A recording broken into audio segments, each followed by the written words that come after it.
Assalamualaikum warahmatullahi wabarakatuh.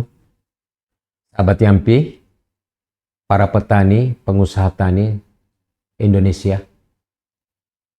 Dalam rangka ngopi bareng MJH kali ini bersama Muhammad Jafar Hapsah, kita akan membahas isu-isu mengenai bagaimana dampak daripada perang antara Israel Amerika Serikat melawan Iran. Bagaimana dampaknya terhadap pangan khususnya di dalam negeri kita dengan perang ini. Apa saja yang ditimbulkan, ya, handicap apa yang terjadi setelah timbul perang ini, maka kali ini kita akan memberikan sedikit ulasan ya, apa yang terjadi dengan perang tersebut. Pada 28 Februari 2026, serangan besar-besaran ya, dilakukan oleh Israel dan Amerika Serikat di berbagai lokasi di Iran, termasuk Tehran dan pangkalan militer strategis. Iran membalas serangan rudal Israel serta beberapa titik yang terkait dengan kepentingan militer Amerika di kawasan tersebut. Beberapa laporan mengabarkan bahwa Ayatollah Ali Khamenei, pemimpin tertinggi Iran, dikabarkan meninggal dunia dalam serangan tersebut. Dan itu sudah bahwa kabar ini menjadi kenyataan bahwa sungguh-sungguh daripada pimpinan tertinggi daripada Iran ini wafat di dalam serangan Amerika Serikat Israel ke Iran. Dan sekarang sudah proses, sudah dikebumikan dan juga lanjut dari tersebut, maka Iran memilih tokoh baru ya yang memimpin Iran dan memilih putra mahkota atau putra daripada Ayatollah Khamenei sendiri. Nah, apa kerugian-kerugiannya, dampak negatifnya?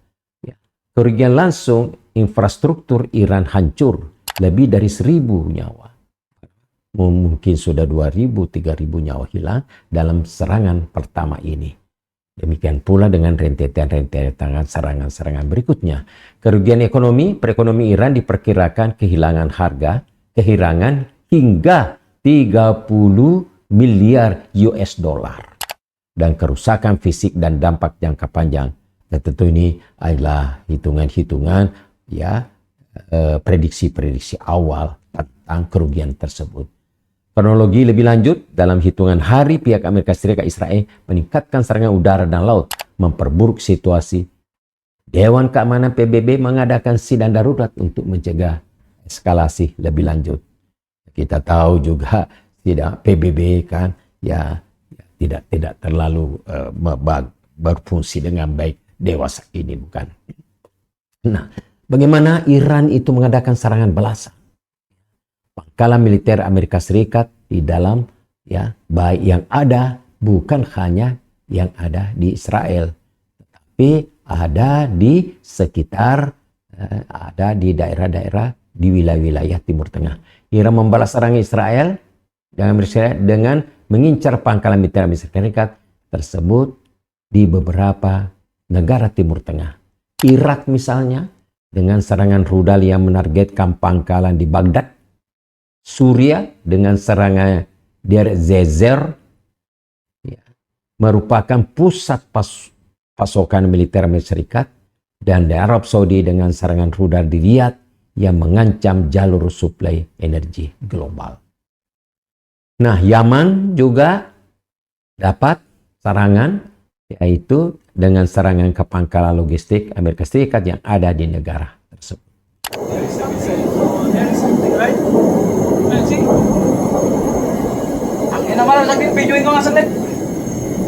Kerugian perang beberapa hari pasca serangan, ya. Kerugian langsung dari perang ini dalam beberapa hari pasca serangan, kerugian mencapai lebih 50 miliar dolar US dollar. Ya. Cakup kerusakan infrastruktur, ya, sektor energi, mempengaruhi pasar. Dampaknya pasar ini, harga minyak Brent melonjak drastis, ya, mencapai 77 ya 0,24 barel pada 2 Maret 2026 dengan merembet ke harga gas serta pupuk tentunya. Nah, kemudian skenario inflasi, banyak negara yang terpaksa menahan harga pangan dan energi sementara jalur logistik terganggu, berdampak langsung ya kepada biaya hidup ya. Kemudian kebijakannya selain perang militer ada peningkatan blokade perdagangan dan penutupan jalur-jalur strategi seperti Selat Hormuz oleh Iran yang mengancam aliran energi dan barang secara lokal. Maksudnya di sini kan bahwa pelabuhan ini jadi itu merupakan lalu lintas yang cukup padat di dunia di dalam mengangkut barang-barang komoditi ekspor, komoditi impor ke berbagai dari dan berbagai negara. Nah, kenaikan harga pangan ya akibat lonjakan harga energi khususnya pada komoditas yang tergantung pada impor seperti gandum, kedelai, dan gula, bawang putih. Indonesia mengimpor komoditas tersebut dalam jumlah yang besar setiap tahun. Jadi gandum itu kita impor ya kurang lebih 10 sampai 12 juta ton ya. Kedelai itu ya 2 juta ton kurang lebih, gula 1,2 juta ton ya. Dan termasuk bawang putih hampir ya 90% kita impor dari kebutuhan Indonesia. Nah, dampak terhadap ketahanan pangan, kenaikan biaya ya, asuransi ya, kemudian distribusi membuat harga pangan ya melonjak di pasar domestik. Karena tadi harga pangan di internasional itu melonjak, tentunya kalau kita mengimpor berarti ya kita juga mengalami peningkatan harga komoditi yang kita beli diimpor, dan tentunya juga kita jual di dalam negeri pun juga tentunya meningkat harganya. Pangan dan pupuk, kenaikan harga energi akan berdampak pada harga pupuk yang sangat tergantung pada gas alam. Produksi pangan domestik yang lebih mahal akan mempengaruhi hasil pertanian kita dan potensi kalangan pangan menjadi lebih nyata. Nah, bagaimana ya kebijaksanaan ya Republik Indonesia ya, dan bagaimana apakah di dalam pelaksanaan program-program kita ini cukup bisa memberikan ketahanan pangan kita ya di dalam negeri. Nah, coba saudara sekalian. Nah, munculnya pertanyaan penting, apakah kebiasaan ketahanan pangan yang digagas oleh Prabowo ya, ketahanan pangan, kemudian bagaimana swasembada pangan kita wujudkan, berarti ketersediaan pangan di dalam negeri itu ya, tentunya akan menjadi tersedia dengan baik.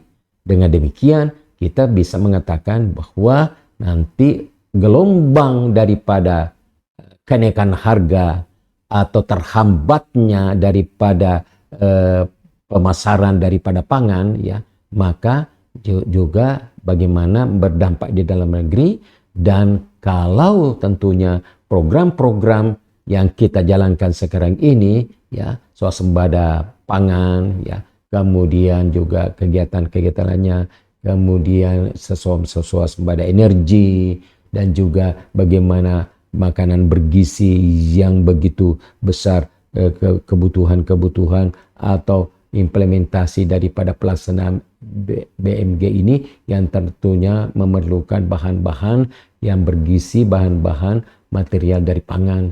Nah, sungguh-sungguh dapat mengantisipasi atau dapat membendung daripada pengaruh-pengaruh negatif dari perang Amerika Israel dengan Iran.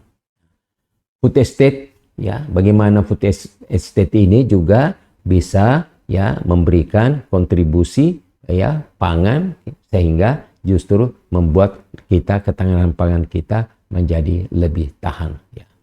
Nah, lanjutnya bagaimana kita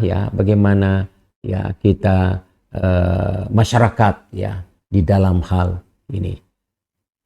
Lalu apa yang harus kita lakukan masyarakat Indonesia jika perang ini berlanjut, apalagi mengantisipasi apakah kemungkinan perang dunia ketiga benar-benar bisa pecah? Nah, oleh karena itu kita mengharapkan ya di dalam negeri bagaimana sungguh-sungguh meningkatkan produksi pangan ya.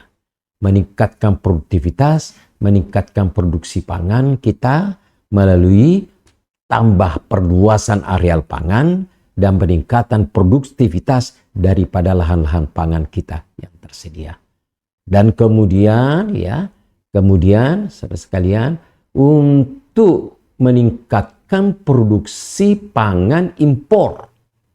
Pangan yang kita impor itu ya kita tingkatkan ya produksinya di dalam negeri sehingga kita mengimpornya tidak sebanyak yang sekarang ini kita laksanakan. Ya, misalnya bawang putih, ya, misalnya gula kita tingkatkan produksinya. Nah, kemudian kalau meningkatkan produksi daripada impor terigu kita, ya, jadi kita karena kita belum memproduksi gandum besar-besaran, maka substitusi ya daripada itu kita tingkatkan seperti produksi singkong, karena produksi singkong itu tepungnya bisa menjadi substitusi daripada tepung terigu itu di dalam pembuatan roti, pembuatan pangan-pangan yang lain. Nah, kemudian ya penguatan ketahanan pangan lokal lagi ya, kemudian kita tingkatkan daripada pangan-pangan konsumsi pangan lokal kita. Ya, kita kembangkan potensi-potensinya, ya sumber karbohidrat kita, ya seperti ubi kayu, ubi jalar, kemudian seperti ganyong kita tingkatkan, kemudian kita tingkatkan produksi keladi, ya.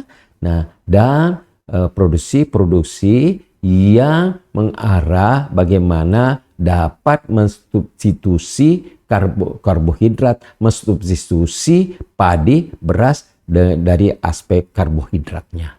Nah, ini yang sungguh-sungguh kita harus lakukan. Jadi dengan ada dampaknya ini perang daripada Amerika, kemudian Israel dengan Iran memberikan dampak negatif terhadap kita dalam aspek bagaimana mempengaruhi harga-harga di dalam negeri, sekalipun akan mempengaruhi tentunya, sekalipun dan belum terasa sekarang ini bahwa akan memberikan dalam produksi yang sudah kita produksi dalam negeri yang kita sudah waspada. Nah, yang tentunya akan nanti berpengaruh ya, akan datang dalam waktu singkat bagaimana komoditi impor kita akan tentu kita sulit mendapatkan sejumlah yang kita butuhkan ya, karena semua negara menahan pangannya dalam situasi seperti begini. Nah, kemudian yang kedua, kalau kita dapatkan jumlahnya tentunya tidak mudah. Nah, kemudian yang ketiga, harganya tentu akan lebih tinggi dengan gangguan-gangguan ya daripada distribusi ya, dari transportasi yang ada di sekitar wilayah-wilayah negara yang peperangan. Oleh karena itu, saudara-saudara sekalian, kita sungguh-sungguh ya, Indonesia yang pertama ya, sungguh-sungguh mengantisipasi dari dampak negatif daripada pangan, harga, jumlah pangan yang kita itu akan berpengaruh. Dengan demikian kita meningkatkan swasembada kita, kapasitasnya, meningkatkan ya produksi ya komoditi-komoditi impor, dan juga ada peluang-peluang. Jadi kalau peluangnya bagaimana kita justru mengekspor komoditi-komoditi pangan kita, komoditi pertanian kita ke berbagai negara-negara yang terganggu dari bagaimana dari terganggu negara-negara tersebut terganggu mengimpor dari negara-negara yang berdampak adanya perang Amerika dengan Vietnam, Amerika dengan Iran ini. Nah, itu sekalian, sungguh-sungguh kita ya Indonesia ya bersyukur karena program-program pangan kita ya kita mantap di dalam negeri sehingga pengaruh-pengaruh negatif ya daripada dampak negatif daripada akibat perang ini dapat kita eliminir, kita dapat perkecil atau kita dapat tanggulangi dengan baik. Demikian, wabillahi taufiq wal hidayah. Assalamualaikum warahmatullahi wabarakatuh.